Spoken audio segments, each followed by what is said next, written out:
guess we're ready. It's about 12:30, which maybe is a little later than I wanted to get started. But worked in the garden all morning, got most of it knocked out, what I needed to do, and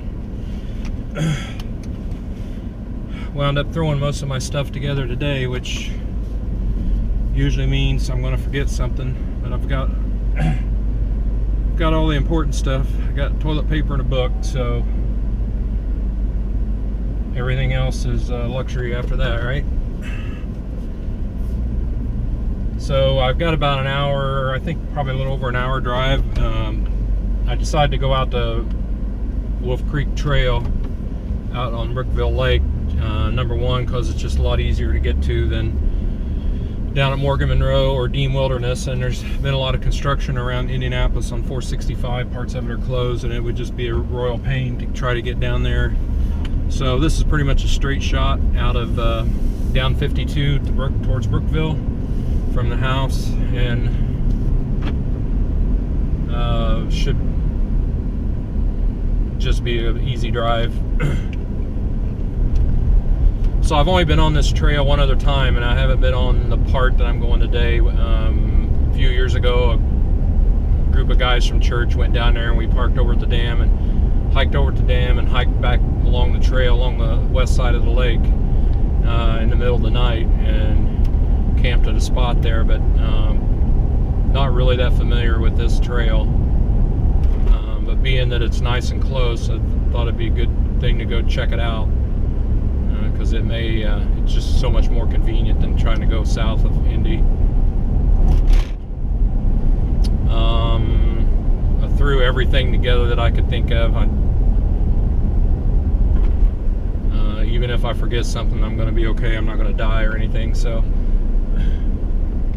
my water, I'm kind of skimping on actual water that I'm carrying. I'm carrying I think 23-ounce bottle of water, but I've got my water filter, and we are going to be near the lake, so that shouldn't be an issue. We'll have to kind of conserve it as I'm hiking, and I'm going to I've got a thermos full of water here in the truck. I'm going to hydrate real well on the way out there. So it's a beautiful day. The temperature is, right now it's in the low 80s. It's supposed to get up to about 85, and it's supposed to be 64 tonight. So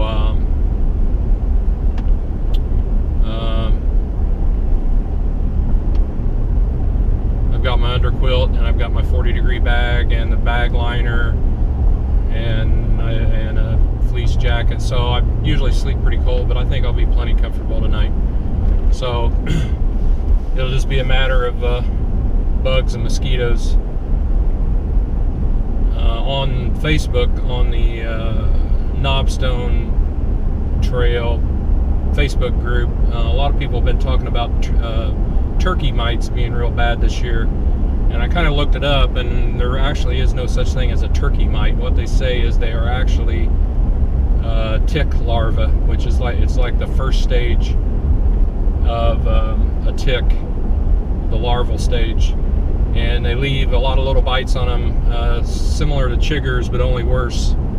So we'll see how that goes. I'm going to spray myself down real good with DEET when I get there, and hopefully they won't be too bad. So, and I'm hoping the trail is not really overgrown real bad where I'll be getting a lot of chiggers. If it is overgrown real bad, I may just abort the trip altogether when I get into it. I may just turn around and come home. So we'll see. But anyway,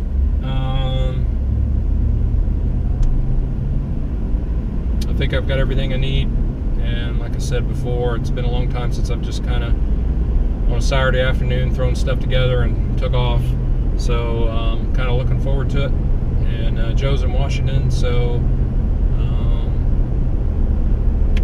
no reason to be staying home for, and I got all my work done. So I guess we'll see you there.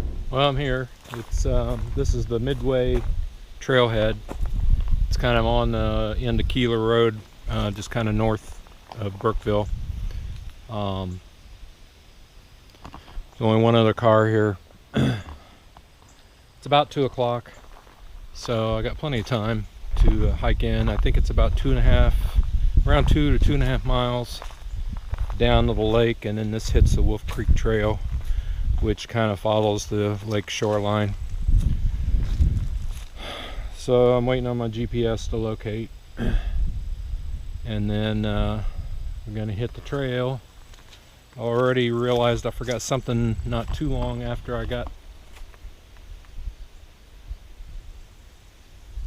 in the car.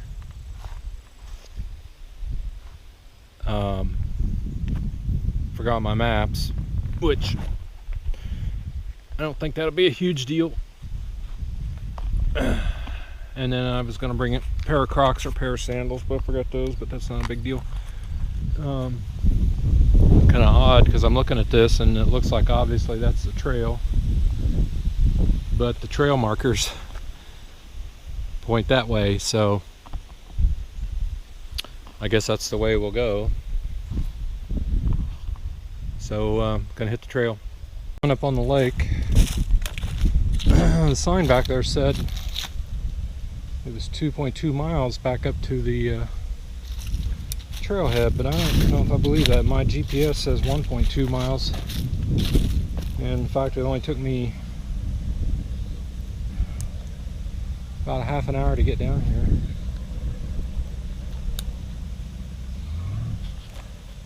Would tell me that 1.2 is about right. There's a lot of boaters out today.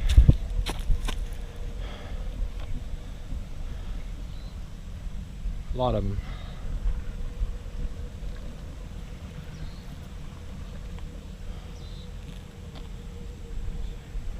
Pretty view from here.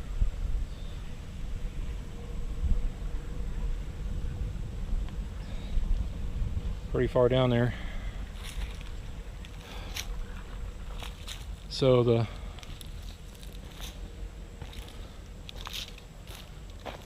Wolf Creek goes right and left here along the edge of the lake.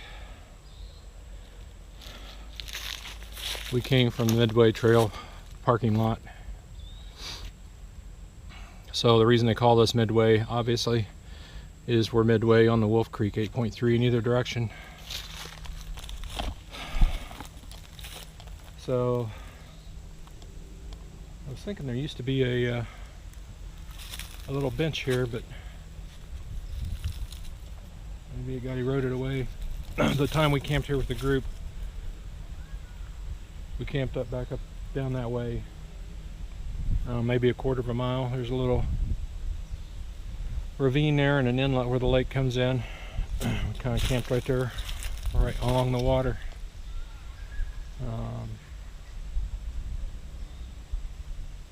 So anyway, feeling pretty good. The first 5 minutes I was kind of feeling some muscle strain, but kind of worked itself out.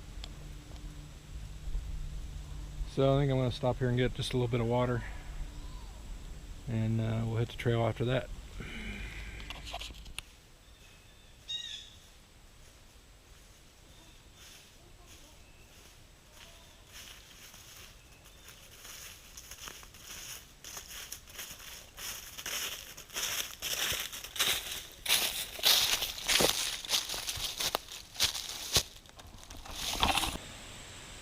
So I'm 2.6 miles in,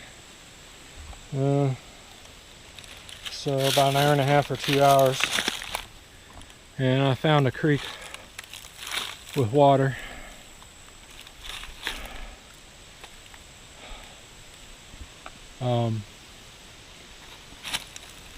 It's really woolly back up that way. I came from, I don't even know where the heck the trail's at now.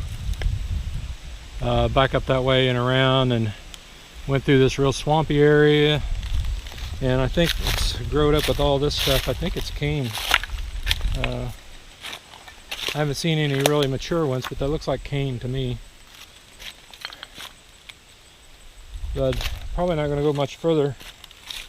I'm going to go ahead up the trail there and just see if there's maybe a flat open spot, but as far as camping, it hasn't looked that promising back the way I came.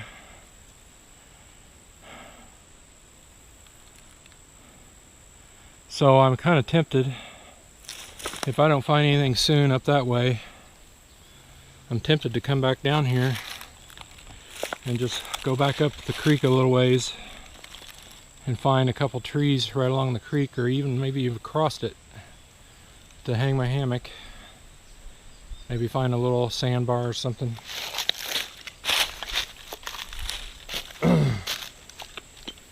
So overall, the trail has not been that rugged. It's kind of it's like halfway up on the ridge, and it just kind of follows the edge of the ridge down around. Not too many ups and downs, but back over in that way it got pretty hairy. But other than that, it's okay.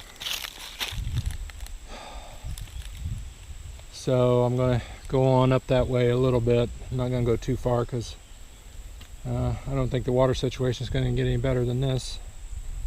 And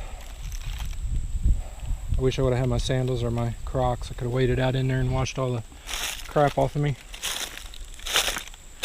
So we'll update here in a little bit. Well, I think this is going to be it. It's going to be as good as it gets. I've kind of hiked on maybe another 2 or 3/10 of a mile from the creek bed down there. And this is kind of on a ridge. The lake is down pretty far. This is some acceptable hammocking, I guess. Right over there, there's a little ravine that goes down to the lake. I think I can get down. I know I can get. I've been down there, so I know I can go down there and get water. It's not ideal. Kind of rugged getting down there, but I only have to do it once. So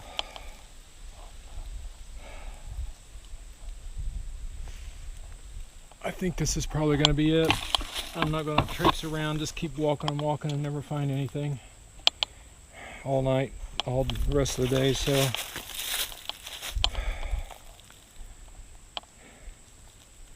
there's a nice breeze up here. This would be a nice place. The trail is just over there, maybe 50 feet. There's no way boaters are there are some boats way up there. I think the main lake is out that way. There's a couple boats up there just kind of drifting around. So nobody's going to bother me out here.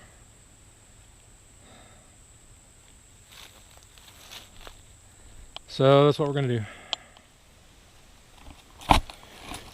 So I've decided, before I do anything, I'm going to go get water, because that's going to be the big task.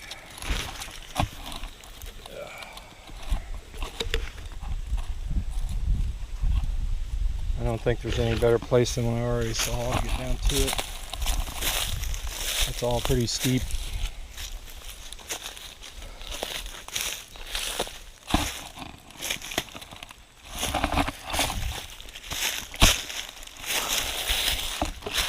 So I'll just take my time getting down here. I know I've said this before, but at this point, nobody really knows where I'm at.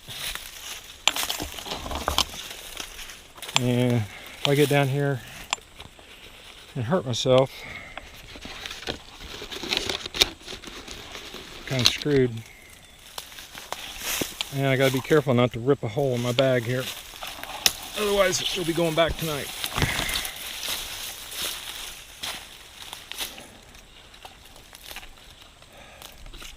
So there are some boats moored way over there.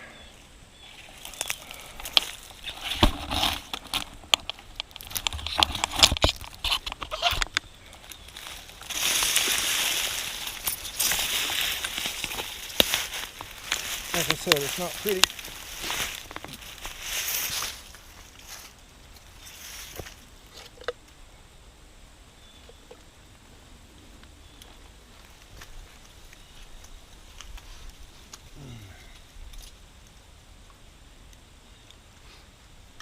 I have my pre-filter that I made out of my little tube and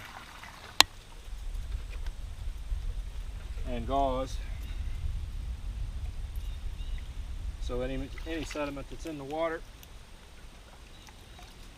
I will get it filtered out.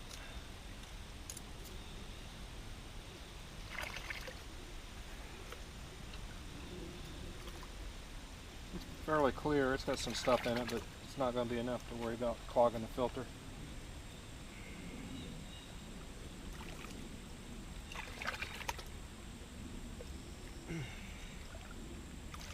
Really wasn't that bad getting down here.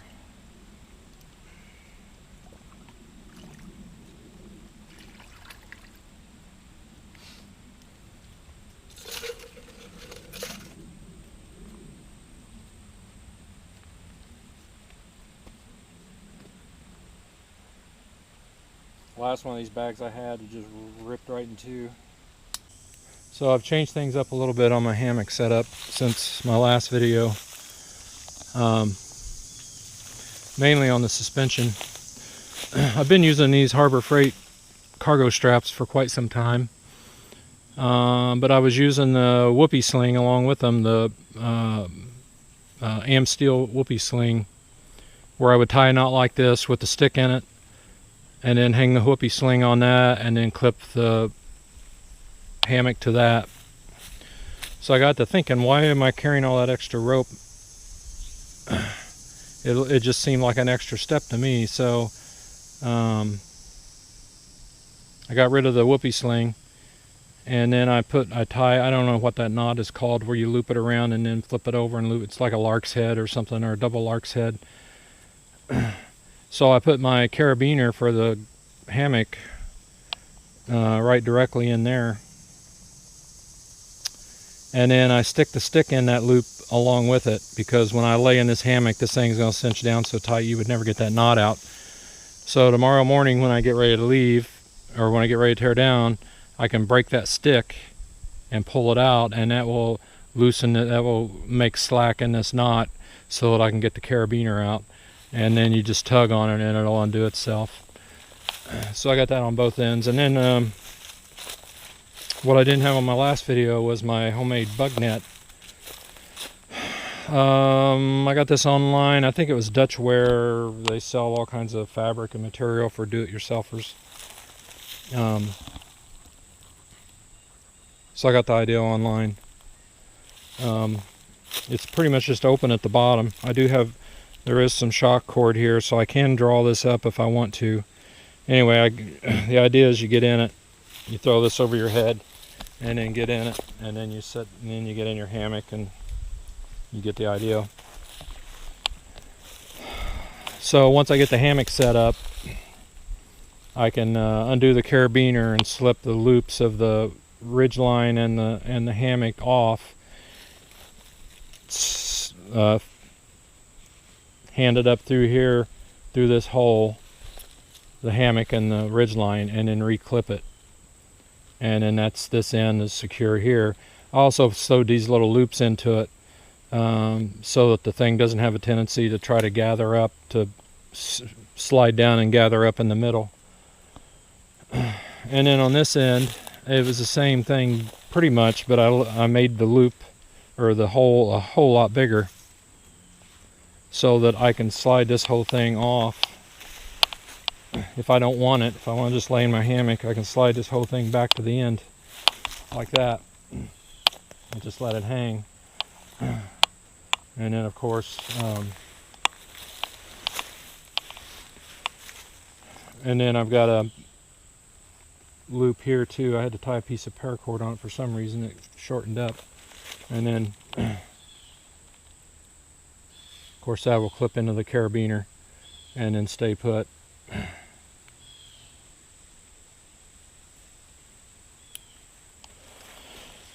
And I don't worry about gathering these up tight. Some people have these, some of the bug nets have the outriggers on them that holds this open, so it holds the fabric away from your skin when you're laying in the hammock. But it doesn't really seem to be a problem when you get in the hammock and the hammock all spreads out. The bug net pretty much just conforms to the shape of the hammock, and the bugs, it keeps the bug. Good morning. Just trying to fix me some coffee here. Decided to bring my little Pepsi can stove, alcohol stove.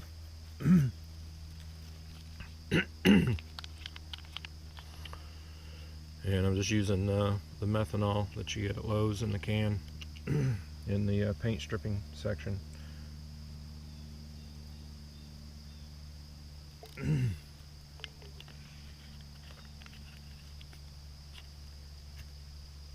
So I've been using this drip filter. It sits on the cup. I've tried several different methods of making coffee over the years, and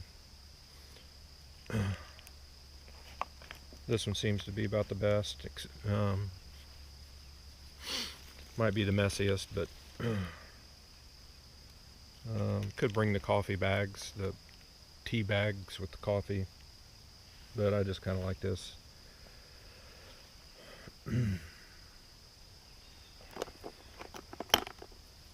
My windscreen I made for my alcohol stove. I got a grill out of a fan for like a piece of electronic equipment, and kind of bent it up and modified it.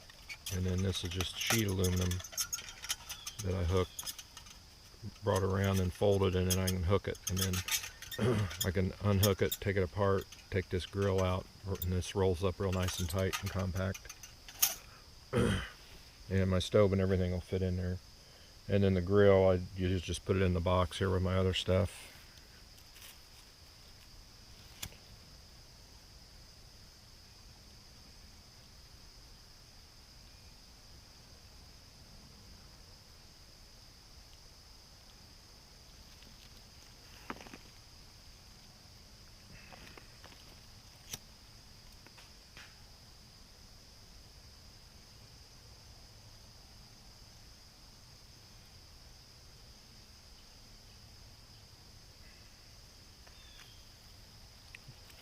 Try to light the stove with a stick, because if you stick your hand down in there, when that thing lights, you burn yourself. Alright, come on, this is not usually as difficult.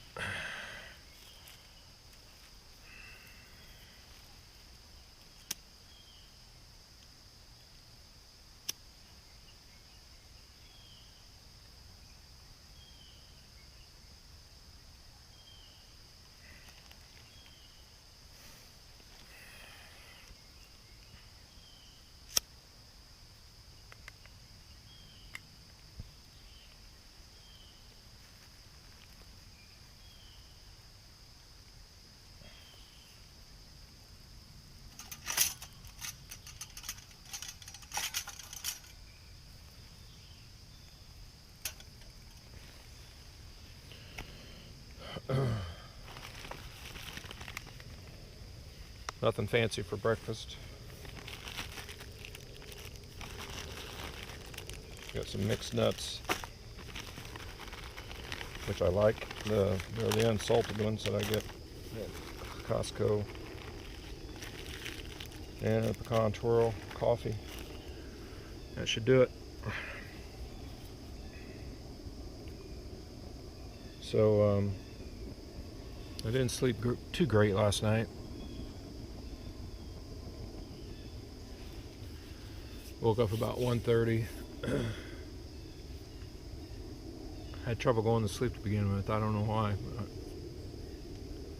think it's just because I had to lay around in the hammock starting at 8 o'clock. But then I heard voices. I could see a light, but I thought, man, there's no way anybody's out here hiking on this trail at 1 o'clock in the morning. But I finally figured out there's some guys fishing in a boat down there. And occasionally you'd hear them down there talking. So this morning, just a little bit ago, I heard them trying to start their motor. And they cranked on that thing for a long, long time, and it finally started. I thought, man, if they get back in here and get stranded, it's going to be a long day for them. So anyway, the silk mummy bag liner actually worked out pretty good. I was kind of surprised because it's closed in. It's only open on one end. It doesn't open up the side. And I thought I'd have trouble getting in and out of it in the hammock, but I didn't. I just kind of stuck my feet in it and pulled it all the way down on my feet, and then arced my back and pulled it up under me. So I was pretty happy with that. And I was actually, and then I just kind of stuck my feet in the foot box on my mummy bag and just kind of used the mummy bag as a blanket or a quilt. So that worked pretty good. I slept pretty warm, and then probably about 2:30 or 3 o'clock I finally fell asleep, and I slept pretty soundly the rest of the night. So nothing exciting. I'm going to get some breakfast and load up. I don't think I'm going to need any more water. I filled my water bottle. I've got plenty for coffee, and I probably got enough to fill my bottle halfway again. So I'll hydrate, get some water in me before I break camp, and then fill my bottle up one more time and then dump it. So here's what I was talking about on the hammock carabiner suspension. So I've laid in this all night, and so this knot is this thing is cinched down so tight you'd never get it out. Plus it's nylon, it's going to grip itself anyway. So I break that stick, and then that allows some slack in there. I can get the carabiner out, and then because of the way the knot is tied, I can just pull that out. This knot, to make this knot, you just loop it, and then you fold it up, and you pull that loop through, that fabric through, and then you hook it.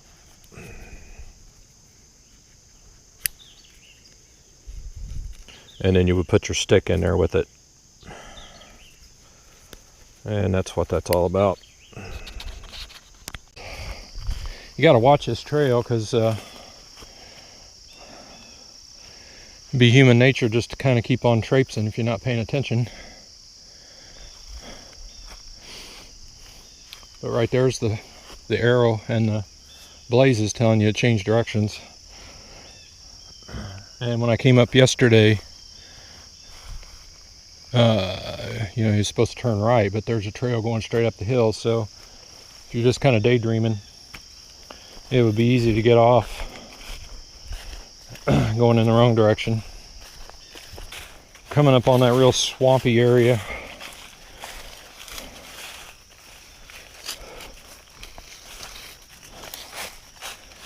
So it's kind of hard to see, hard to know exactly where I was camped. It's been lots of, you could hear fish jumping all night long. I think it's, I don't know if it's carp or white bass, striped bass, whatever it is. And I think I was probably camped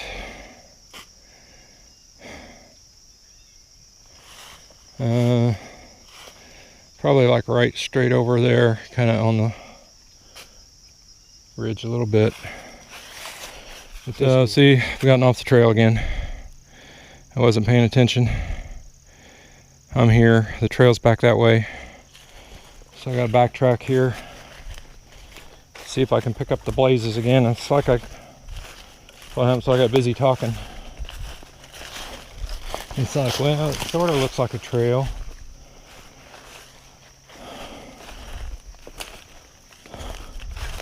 And then it just peters out. It's like, this doesn't really look right. So we'll go back down there to that creek crossing and start over. I didn't get too far.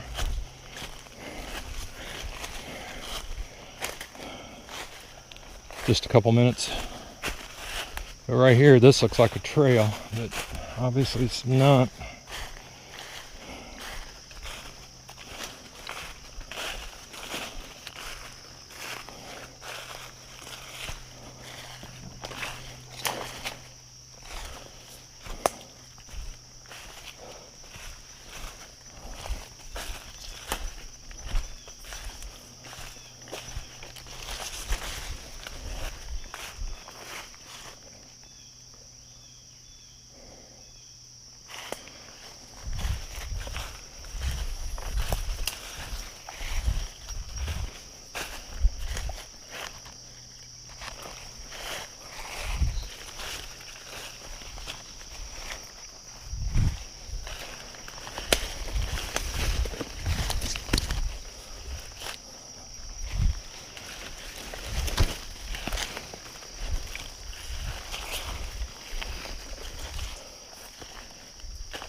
Well, that's the trail. That's the arrow. Oh, see, I went that way. I should have gone that way. Oh. Gotta pay attention. The trail is marked pretty well. There's a blaze about every 50 feet, 100 feet. But sometimes you're looking for those blazes and then they throw in those little metal tags with arrows on them that are kind of hard to see if you're looking for a big white blaze. And then obviously if you're not paying attention, blazes don't do you any good anyway. So twice now, once yesterday and once today, back there I got off the trail and didn't realize it for a couple minutes because what looked to me like a little trail, see, like right through here, what looked to me like a little trail just kind of petered out. And I'd on the Hoosier Hikers website, somebody had downloaded a full GPS of the whole, or GPX file of the whole trail, and was able to download it into my Garmin. And so I've been kind of been a nice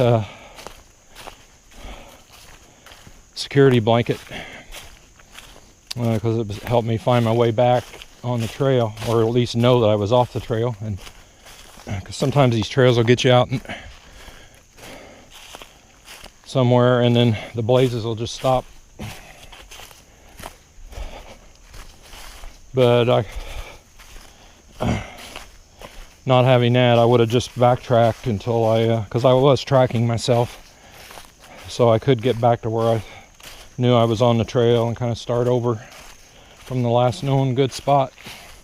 See, like right here, I'm looking for, now there is a white blaze here, but if you're not looking for it, then you got to be watching for that tag.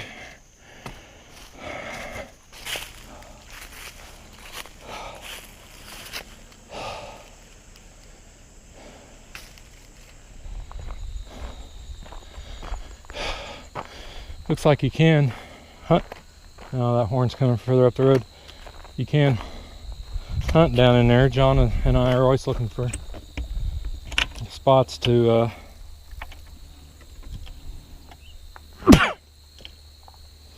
what's the day? The 22nd. Somebody was out here hunting yesterday. John and I is always looking for places to do the kill it or catch it. Down in there, it's nice and flat, and the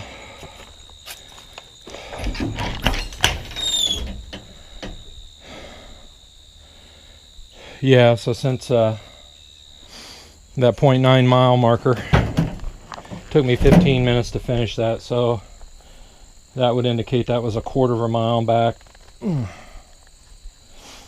not a 9/10. So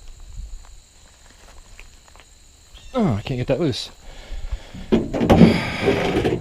So I guess that's not too bad. Their estimations are only 50% off. We used to say it's close enough for government work. So the hike back up, the first half of it, just up to that 0.9 mile marker,